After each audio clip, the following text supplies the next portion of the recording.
아버지 하나님, 오늘도 저희들 마음은 주님을 향해 감사합니다 라는 고백을 할 수 있도록 공동체의 진지한 예배를 주셔서 감사합니다. 주님의 형상과 모양으로 지음을 받아 하나님과 함께 교제하며 살아갈 수 있는 특권을 허락하시고, 그 안에서 하나님의 선한 뜻을 분별해 갈 수 있는 선한 의지를 허락하셨습니다. 그리스도 안에 들어와서 보니 그것은 너무 훌륭했고, 나로서는 측량할 수 없는 하나님의 신비였습니다. 그것도 모르고 짐승처럼 본능에 의하여 마음대로 나를 이리저리 끌고 다니며 소모를 했습니다. 그러나 이제 그리스도를 만나서 뒤돌아보니 모든 것이 후회뿐이고 잘못됐던 상황에 빠져 있었다고 느껴지게 됩니다. 주님, 이제 사람다운 사람의 모양으로 주님과 교제할 수 있고, 마음을 서로 나누며 주의 나라를 침노할 수 있고, 보이지 않는 세계에 대해 갈망을 느끼고 그 뜻에 맞춰 살고 싶은 소원을 주셨으니, 이 또한 주님의 선한 뜻인 것을 감사합니다. 모인 무리 위에 주의 성령이 충만히 내지하심을 들춰내셔서 우둔한 저희들을 지혜롭게 하옵소서. 망령되고 급하고 혈기적인 저희들을 고요와 단정함으로 이끌어가사 겸손하신 그리스도를 본받는 삶에 충실하게 하옵소서. 예수님의 이름으로 기도합니다. 아멘.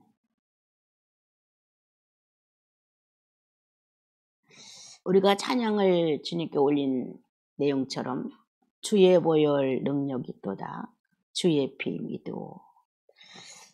이것이 그리스도가 구주가 되지 않은 마음이라면 의미가 하나도 없습니다. 그리고 사람들은 보통 짐승의 피도 경악을 하고 보기 싫어 이렇게 말할 정도로 피라는 것은 뭔가 자신들에게 두려움의 대상이고 또 역겹고 힘들고 어떤 이러한 쉽게 적응하고 포용할 수 있는 내용은 아닌 것 같더라고요. 피 흘렸어, 피 많이 흘렸대, 이런 식의 내용들.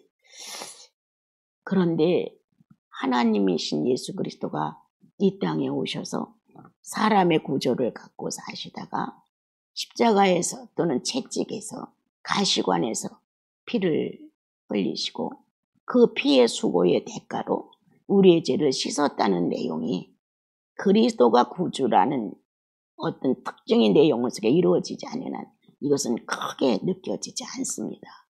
그런데 예수 그리스도를 구주로 영접하고 나면 이 신비가, 그냥 예수 그리스도가 피를 흘려 우리를 구원했대 이렇게 느꼈던 내용이, 거기에는 신비로움이 있다.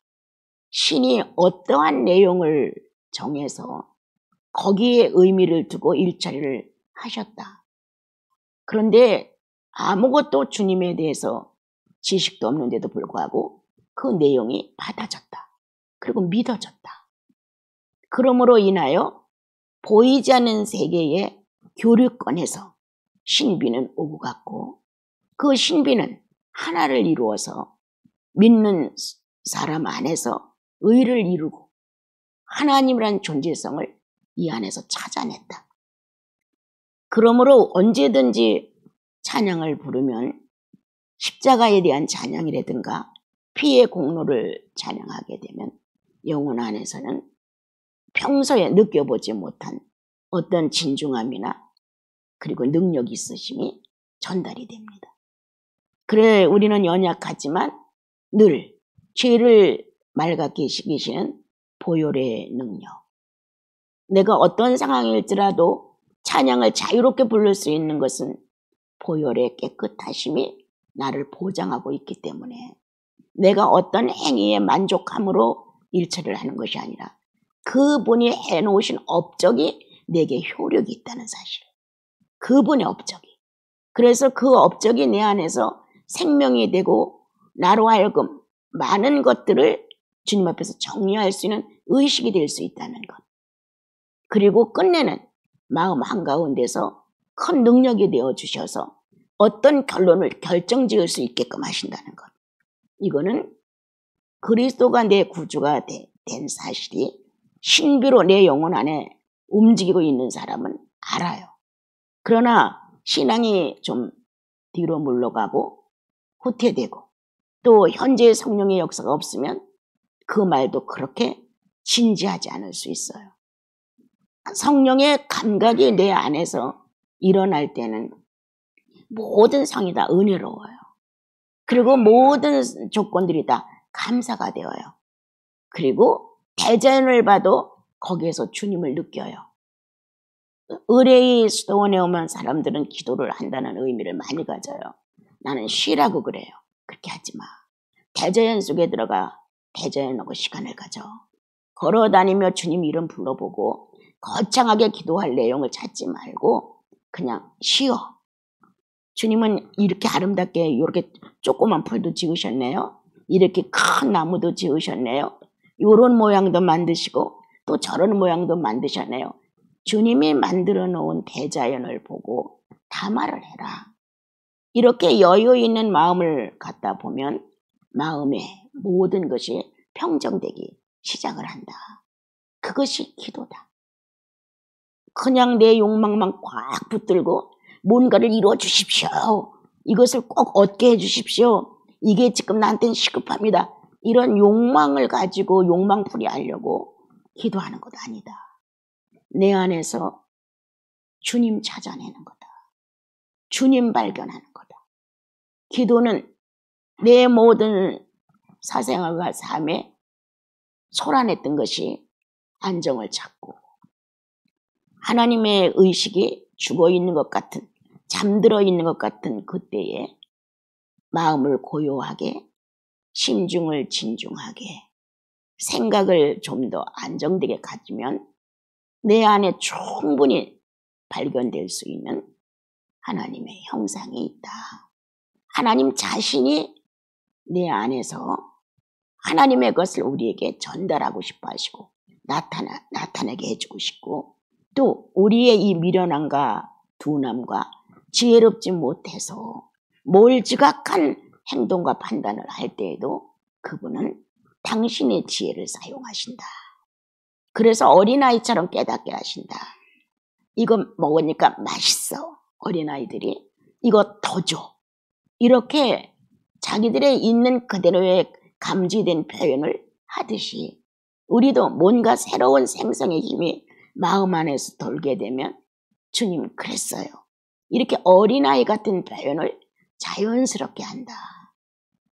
죄에 대해서 어른이 되어 있는 우리는 모든 걸 어른의 수준, 죄의 어른의 수준에서 모든 걸 결정짓고 해결하고 또 원대로 이루어지길 바라는 거예요.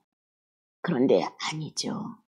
우리는 그리스도와 함께 이미 장성한 죄인은 처리가 되어 있습니다.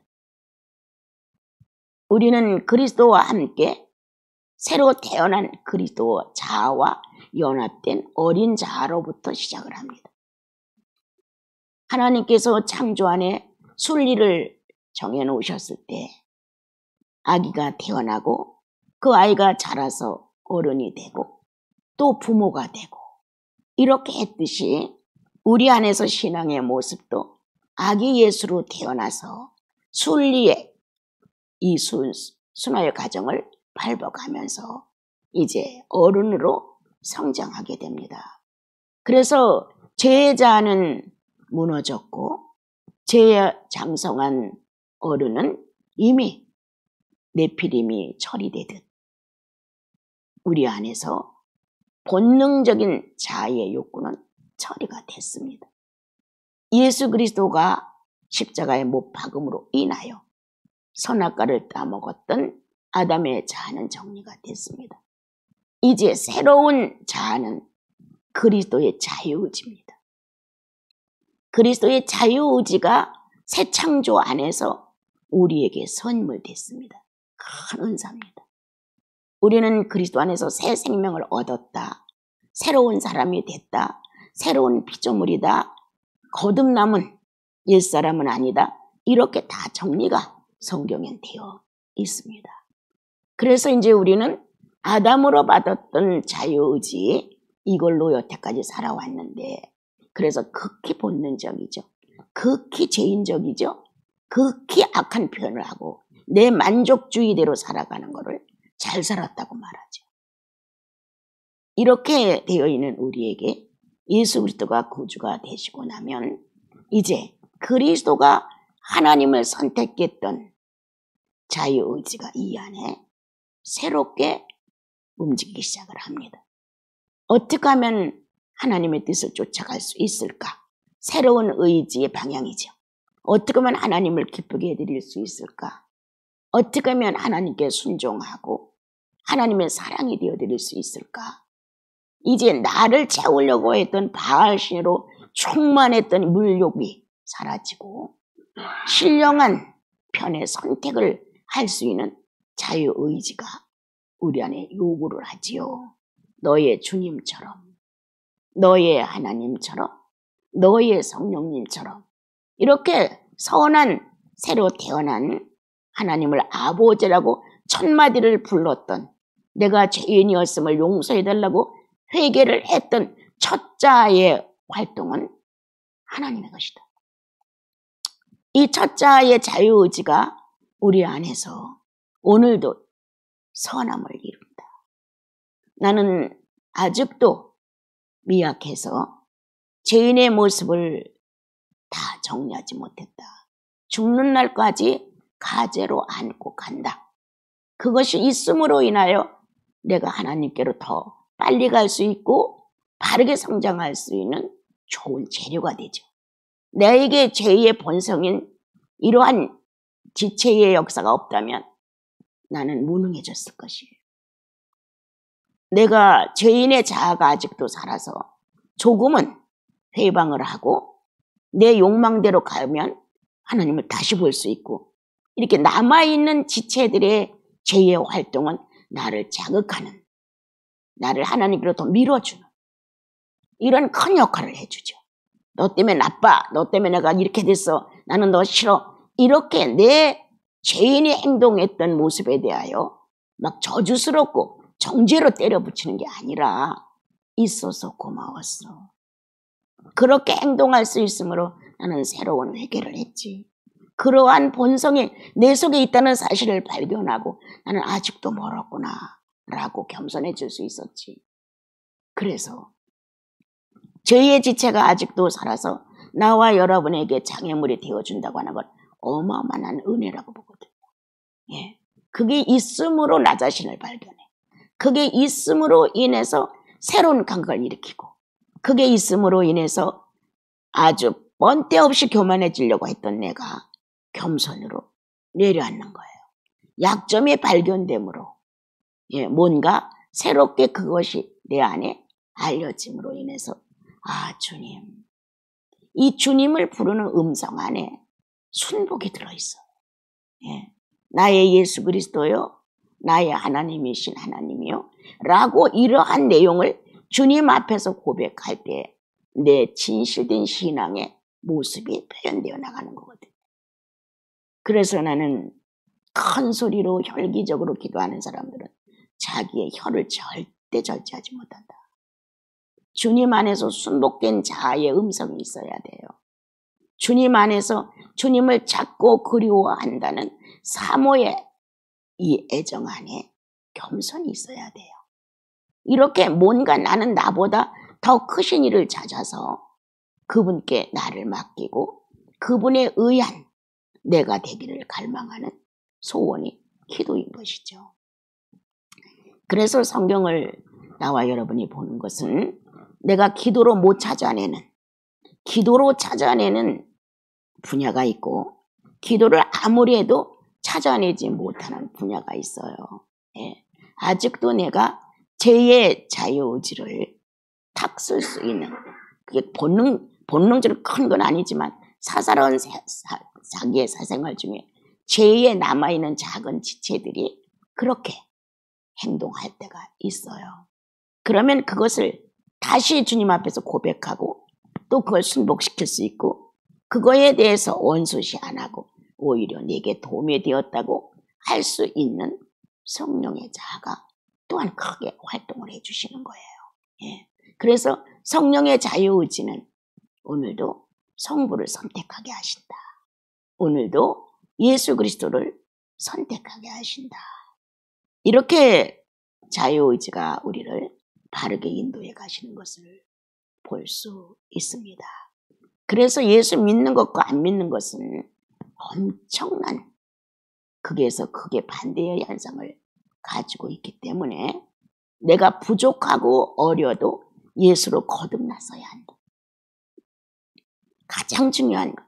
이성적으로 뛰어나고 인간적으로 인격이 좋고 도덕이나 윤리적으로 그래도 흠잡을 때가 있고 이런 칭찬의 사람이라 할지라도 그리스도로 거듭나지 아니했으면 본능 자체가 본성 자체가 본질 자체가 죄다.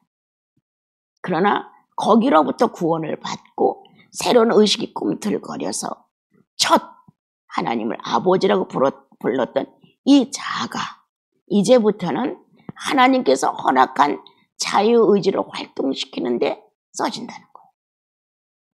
그래서 주님의 뜻대로 주님의 원대로 주님의 기쁘심이 되기 위해 이렇게 방향이 완전히 전환이 되어가는 거예요. 그래서 아주 작은 의인들이 아주 애기 의인들이 아직은 어설프지만 그래도 의식되고 생각되고 하나님께서 축복하시는 대로 이 안에 하나님의 형상이 바깥으로 출발할 수 있게 그 유전자의 행위가 실제로 내 안에 있음을 삼자가 보고 알 수 있게끔 그리고 나도 놀라는 거예요. 지난날에 나는 이 문제를 만나면 이랬을 텐데 오늘의 나를 보니 내가 달라진 거예요. 그러면 하나님께서 주신 하나님을 향한 그리스도가 사용한 자유의지가 내 안에서 새로운 의미를 가지고 역사를 하시는 거예요. 지난날에는 무슨 일이 생기면 네가 그랬잖아 라고 상대에게 모든 짐을 져주는데 이제 그리스도 안에서 조금 성장하다 보면 내가 그랬지요. 내가 부족하죠. 그건 내 탓이에요. 다 내 탓으로 돌린단 말이에요. 이게 달라지는 거예요.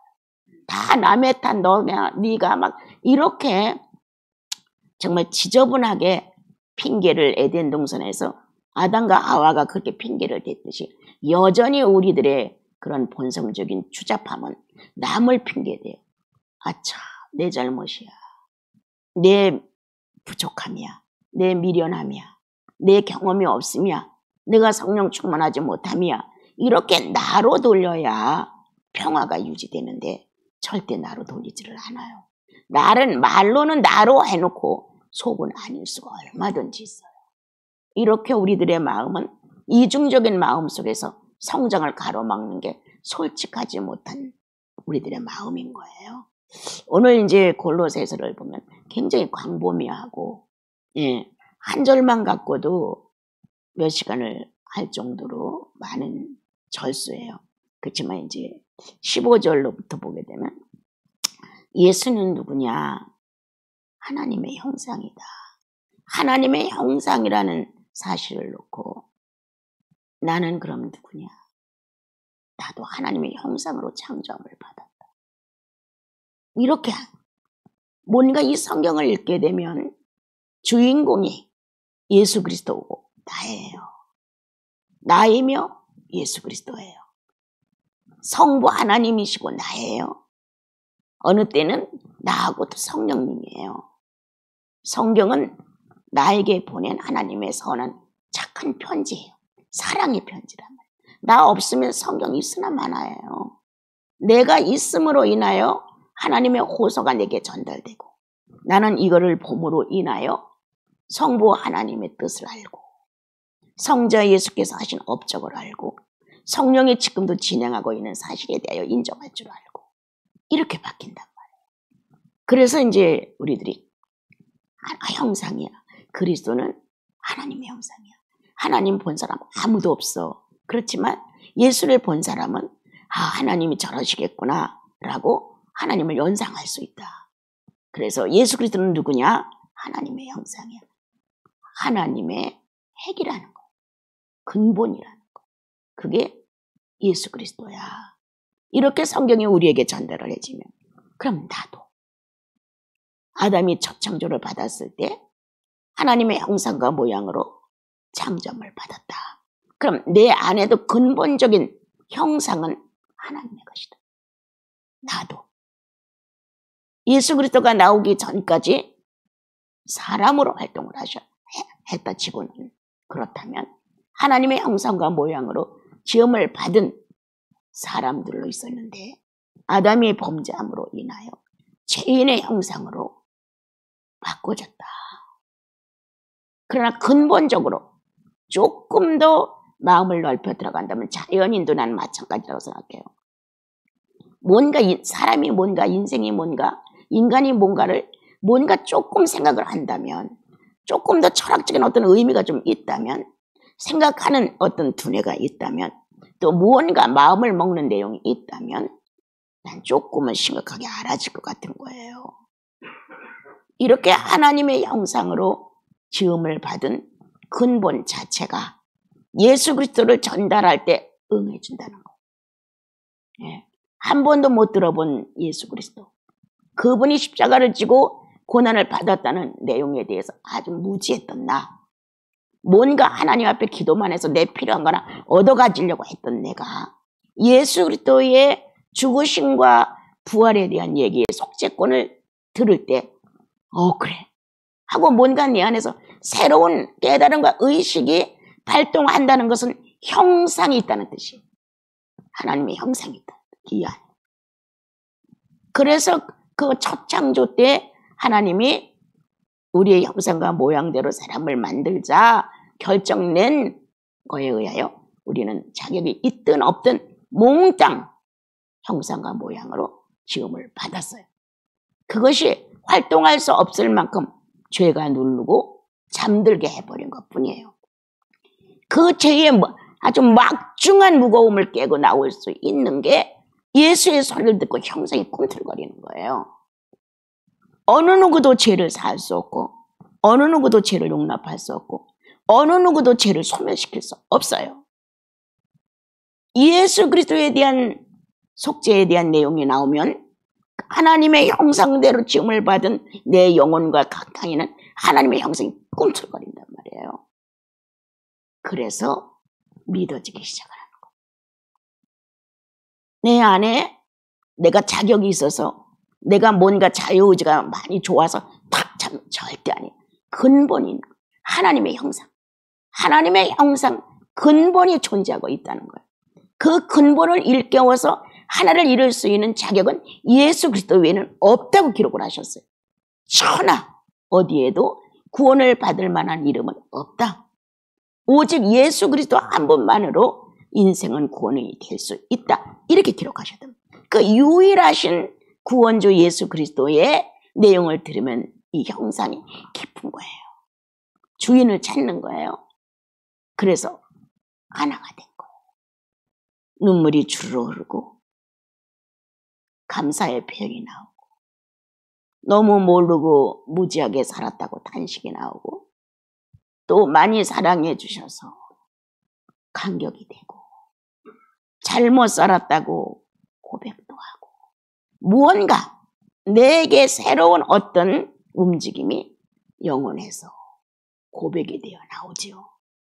하나님의 형상이 존재한다는 뜻이다.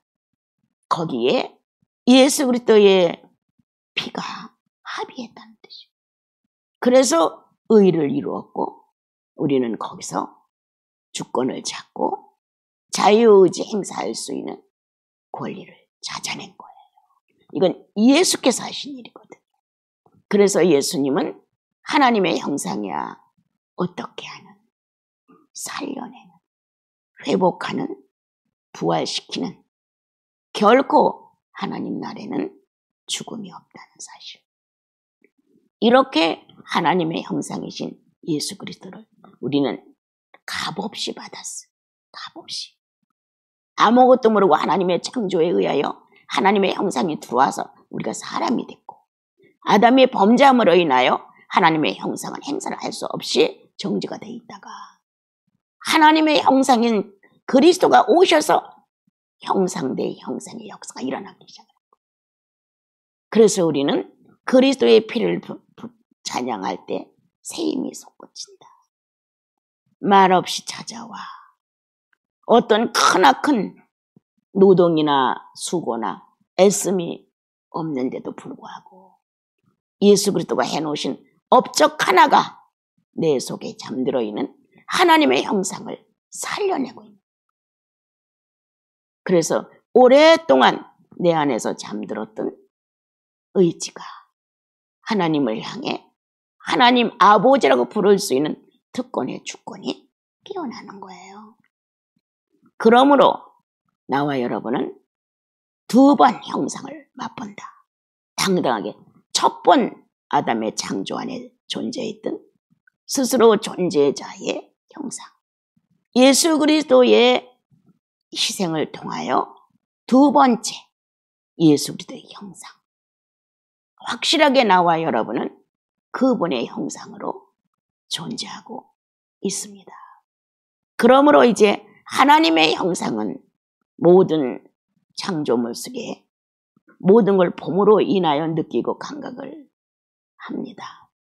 그러나 이제 다시금 예수 그리스도 안에서의 형상은 내면의 세계의 창조를 열어가기 시작합니다. 내면의 세계. 하나님께서 어디 계시냐? 영혼 안에. 하나님께서 어디 계시냐? 바깥 외부 안에. 이 바깥 외부에 있는 창조주 하나님의 형상 많이 보죠? 느끼죠? 감각하죠? 사람을 다 하나님의 형상이죠. 그런데 실제로 내 안에 하나님의 형상이 제대로 활동을 하려면 그리스도의 형상이 내재하셔야만 하나님의 형상을 그대로 분출할 수가 있는 것입니다. 그래서 나와 여러분은 자, 그분은 우리를 만들었다고 말한다. 진흙으로 빚어서 맞습니다. 그분은 나를 낳았다고 말합니다. 그분의 생기를 넣어서 맞습니다. 다시 그분은 나를 거기로부터 나왔다고 말합니다. 성령의 축복으로. 우리는 이러한 절차를 구원받은 자 안에서는 반드시 알고 주님 나라로 가야 됩니다. 그냥 아무렇게나 무속인처럼 무당처럼 이렇게 예수 함부로 막 믿고 내재권에 헌금 많이 내고 축복받고 기도 많이 하고 축복받고 이런 식의 종교는 있을 수가 없습니다. 그는 나를 지으신 분, 그는 나를 만드신 분, 주권이 내게 있는 게 아니라 그분께 있음을, 그는 나를 낳으신 분, 유전자로 한 혈통으로 묶어 놓으신 분, 아버지와 자식이라는 관계를 끊을 수 없게끔 해놓으신 유전자의 신비를 그분이 내게 허락한 분, 그는 나를 낳으신 분. 여러분 육체의 부모도 자식도 똑같습니다. 낳았기 때문에 애정이 가는 거고 낳았기 때문에 희생을 하는 거고 낳았기 때문에 책임을 져주는 거예요. 자식에 대해서. 낳았다고 하는 것에 대한 것은 끊을 수 없는 나예요. 그 상대가 자식이 나예요. 그래서 주님이 나를 보고 너는 나야. 이렇게 낳았음에 하나임을 증명해 주셨죠. 그 다음 나는 거기로부터 나왔다. 예수 그리스도는 하나님으로부터 나왔어요. 낳은 분이다, 만들어진 부분이라는 간접적인 관계가 아니라 나왔다 두 가지의 직접적인 관계. 직접적인 관계로 나는 거기서 나왔어. 이미 존재했다는 거야. 나는 거기로부터 나왔어. 우리는 나온 사람들이에요. 이제 이 나온 사람들의 모습이 성령 충만으로 보여주는 것이거든. 이렇게 그는 하나님의 형상이라고 우리에게 설명을 하셨습니다. 그리고 그분은 또한 창조주라고 하셨습니다. 모든 것들을 보이는 세계나 보이지 않는 세계나 모든 것을 만드시고 관리하시고 경영하시고 지금도 여전히 요즘에 와서 이제 조금 이제 이 시대의 흐름을 기도하다 생각을 했어요. 어느 날인가 주님이 마감하는 날이 인류에 온다면 그때 주님이 기록한 것이 똑같이 노아 시대처럼 시집가고 장가가고 그렇게 현실 자체에서 하나님이라는 존재성에 대하여 시급하지 않을 것 같다. 여전히 우리는 육체를 가지고 살면서 그냥 현실에 벌러지처럼 열심히 살다가 갑자기 홍수를 만나 시대의 흐름이 같이 휘말려 들어갈 수도 있겠구나. 그래서 주님은 깨어 있어라. 그런 현실이 온다 할지라도 깨어 있어 달라고 경고를 하셨구나. 어차피 시대의 흐름이 하나님의 정해진 계획 쪽에서 이루어져 간다면 모면할 자는 하나도 없습니다, 여러분. 한 사람도 없습니다. 다 동일하게 되어지는데 정말 누구만이 그 시대의 흐름 속에 책임을 지고 기도한 사람들, 그들은 결코 그와 같은 문제가 왔을 때 두렵지 않다. 가장 두려워하는 것은 우리들이 종말입니다. 육체가 죽는다고 하는 것 종말이에요. 사업이 무너지고 거지가 되는 것도 하나의 종말이에요. 이런 두려움이 누구냐가 다 있는데 이렇게 어떤 갑작스러운 개변이 일어나서 어려움을 겪게 된다면 어떡하지? 이런 게 없다는 거. 우리는 시대를 놓고 주님이 가르쳐준 대로 소돔과 고모라가 될 수도 있고 또한 하나님께서 죄가 많았을 때 재앙을 여러 가지 종류로 냈고 특히도 전염병 같은 건 거의 다 죄의 대가로 불순종의 대가로 휩쓸었죠 아주. 그런데 회개하는 자가 극히 없었다는 거예요. 예. 부지런히 육체의 종이 되어서 육체의 노예로 되어 있었지 영혼을 살려내어서 하나님의 시대를 같이 안고 가는 하나님의 사람들이 거의 없었다는 거예요. 그거를 모면할 수 있는 기적을 바라는 게 아니라 그 시대의 상황에 맞춰 우리가 간다 할지라도 중요한 건 주님에 대한 그리움이다. 기다림이다. 주님이 이때나 일하실까? 주님이 저때나 일하실까? 그분에 대한 기다림을 갖는다면 어떤 상황이 갑자기 와서 노아 시대처럼 된다 할지라도 두려워하지 않을 것이다. 하늘에 있는 것이나 땅에 있는 것이나 동일하기 때문이다. 그러므로 여러분들이 살아있는 증표는 뭐냐? 시대와 함께 가고 있다. 어떻게? 성도다운 성령의 충만함으로. 그래서 이 시대에서 어떻게 될까? 언제 주님이 오실까? 마감이 될까? 재앙은 계속될까? 망하는 거 아닐까? 이런 건 아니에요. 조연하게 오늘도 기도하는 영혼들은 주님의 때에 맞으면 되는 거예요. 주님의 때에 주님의 일이 성취되는데 거기에 여러분들은 동력자일 뿐이에요.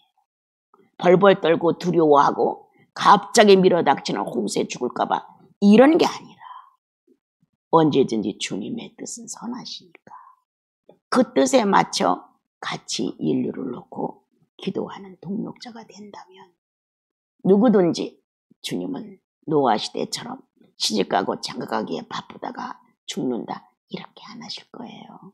예. 그 시대에 너는 나와 함께 동력했느니라. 창조주와 함께 동력하는 사람들. 시대마다 변천이 왔는데 그 변천 속에서도 여전히 영생을 확실한 성도들의 기도는 하늘의 뜻이 땅에서도 이루어지는 것에 대하여 받아냈다. 받아내는 거예요. 우리는 땅에서 하나님의 뜻을 받아내는 사람들이에요. 그렇게 살았더라면 여러분과 하나는 창조주와 함께 가고 있죠. 그리고 창조주는 만드신 분, 지으신 분이에요. 네.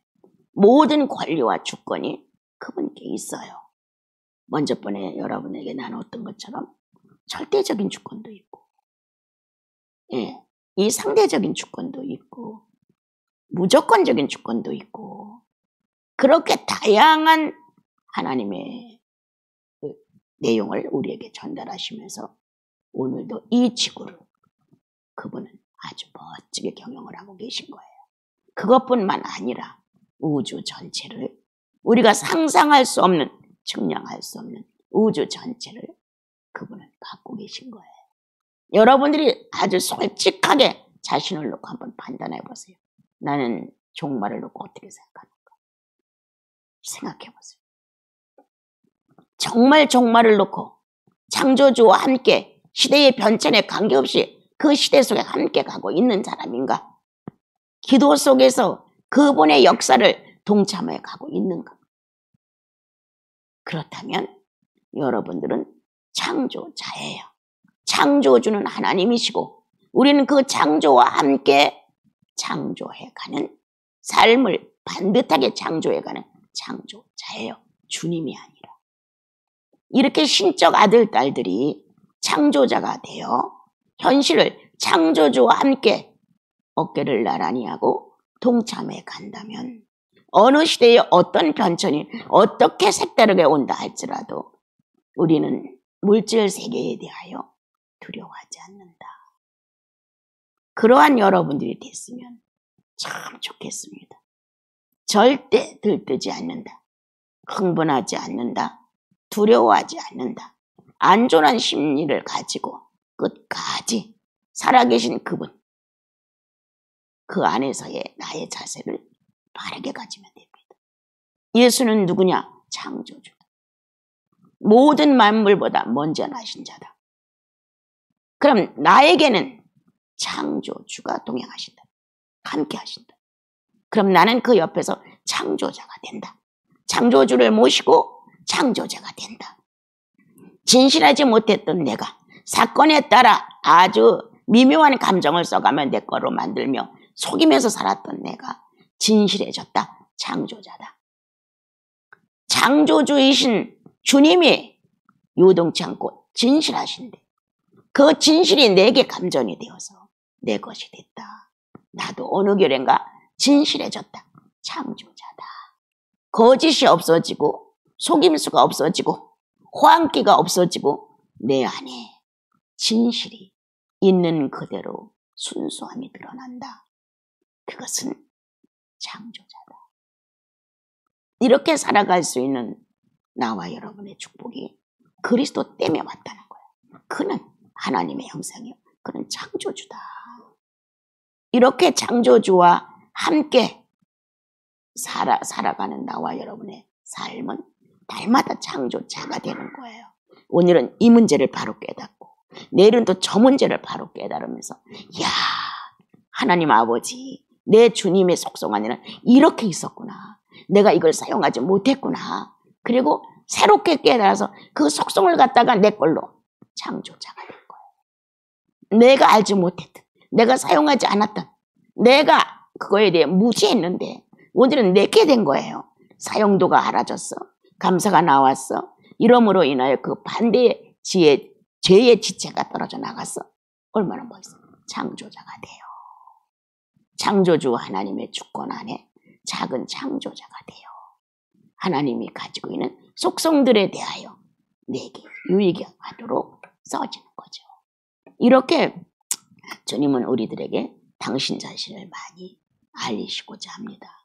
그러므로 여기 여러 가지가 많이 있지만 내 개인에게 유익한 것만 지금 정리를 해보는 것입니다. 그는 교회의 머리라 이렇게 했어요. 예, 몸된 교회의 머리라. 우리는 교회를 너무 많이 무시합니다, 여러분. 예수 믿고 공동체가 된 것은 교회입니다. 하나님의 몸입니다. 하나님의 몸이라고 하는 것이 이 지구가 아니고 우주 전체가 아니고 하나님의 몸은 구원받은 자가 하나님의 몸입니다. 구약시대에는 이스라엘 민족이 하나님의 몸이었습니다. 교회였습니다. 그리고 선지자들이 머리 역할을 해주었습니다. 그러나 신약에 와서 예수가 오심으로 인해서 예수님이 머리가 되셨습니다. 구원받은 성도들이 몸이 되었습니다. 그리고 각자의 특성대로 지체가 되었습니다. 어느 사람은 보는 역할, 어느 사람은 듣는 역할, 어느 사람은 머리 쓰는 역할, 어느 사람은 손으로 움직이고, 저마다 이 몸 하나가 건전하게, 온전하게 모든 기관이 정상으로 활동하기 위해서 각자는 은사를 가지고 지체 역할을 하게끔 만들었습니다. 그 중에서 그는 누구는 예수 그리스도는 나와 여러분의 구세주이신 주님은 머리라.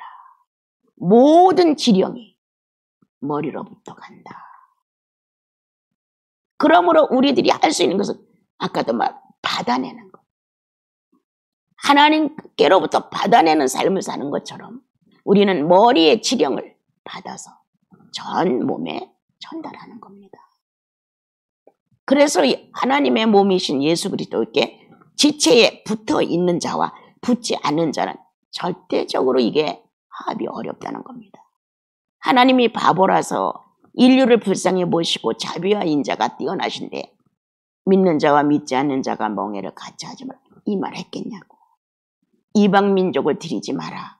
이방 민족과 결혼도 하지 마라.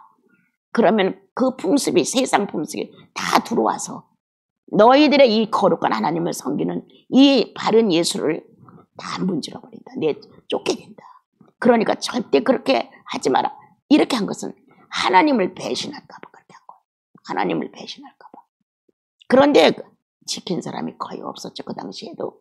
이제 더러더러는 그래도 그 진리를 깨닫고 하나님이 머리 대신 선지자들이나 지도자들의 말을 듣고 바르게 생활하는 사람이 있는가 하면 그렇지 않고 대다수는 머리를 무시했죠.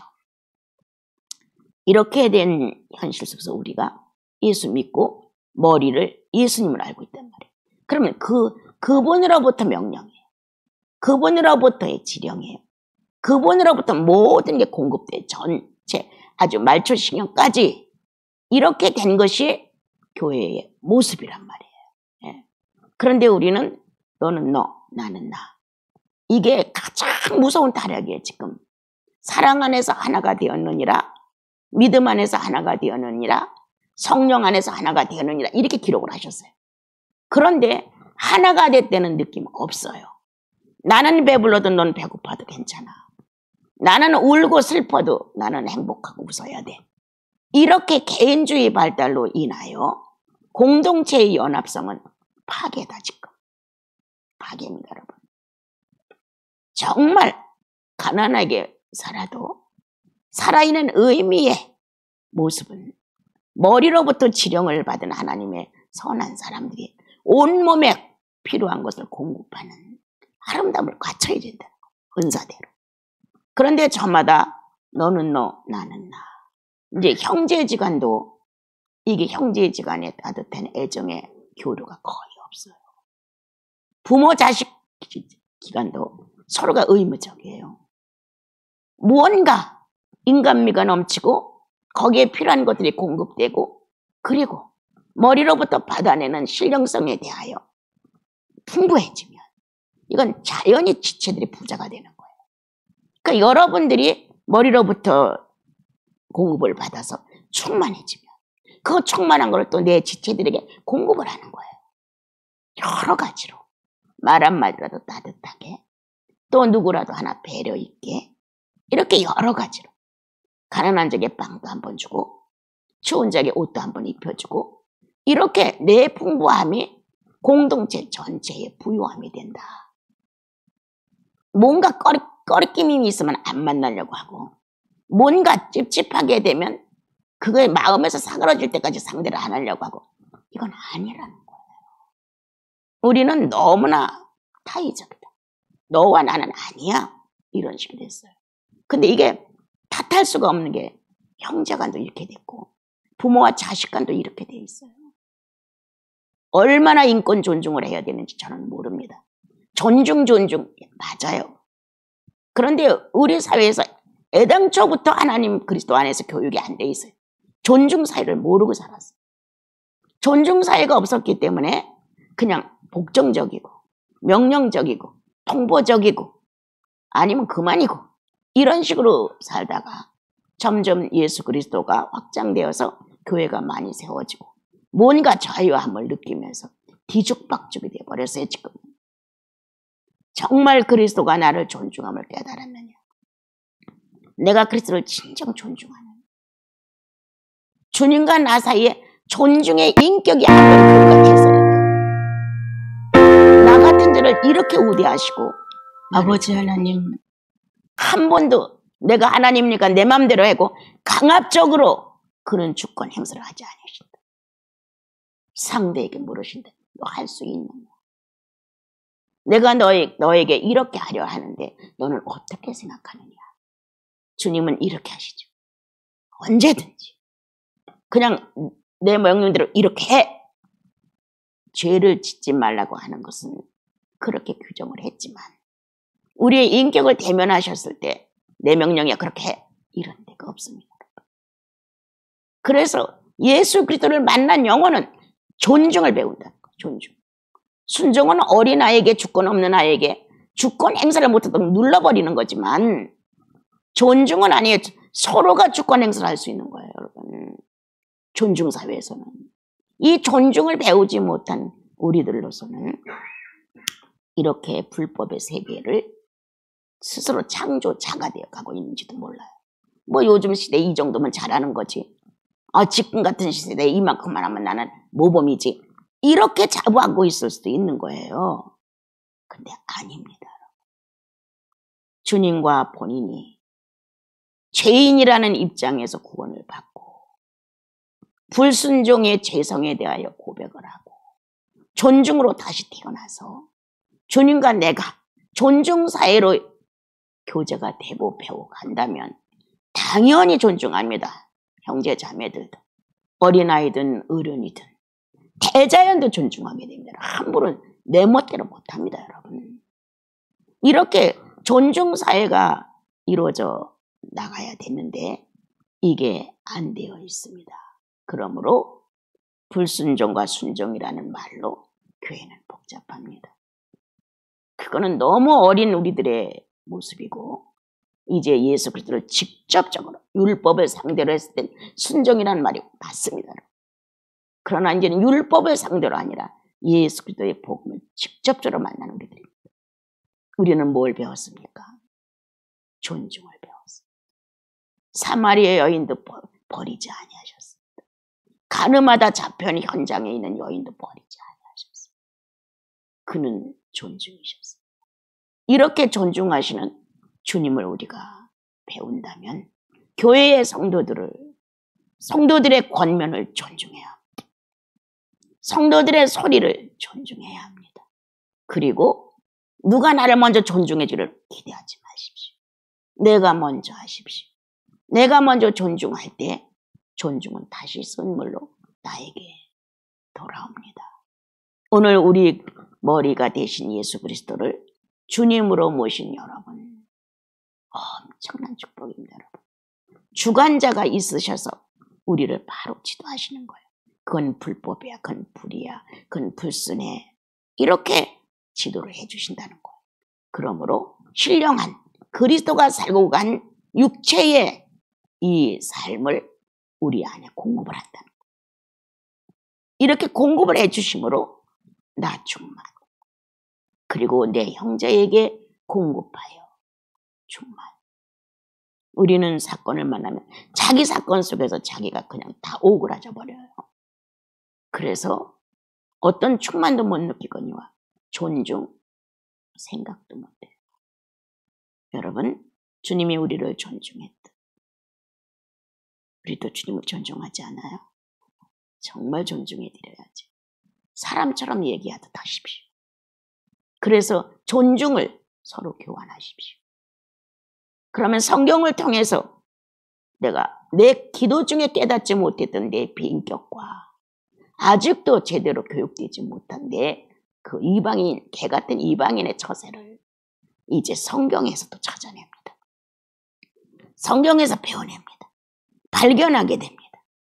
그래서 기도로 바꿔지는 것 또는 성경에 기록된 말씀으로 나를 바꾸는 것입니다. 우리는 로마서를 통해서 죄악이 얼마나 많이 가지를 냈는지를 지난 수요일날 읽고 우리가 끝냈는데, 이렇게 사형에 해당된다고 했는데도 불구하고 저만 행하는 게 아니라 행하는 자들은 옳다 한다는 거예요. 이렇게 죄에 동참하면서 즐거워하고 있다는 거. 오늘 여기까지만, 더 이상 시간이 많이 갔네요.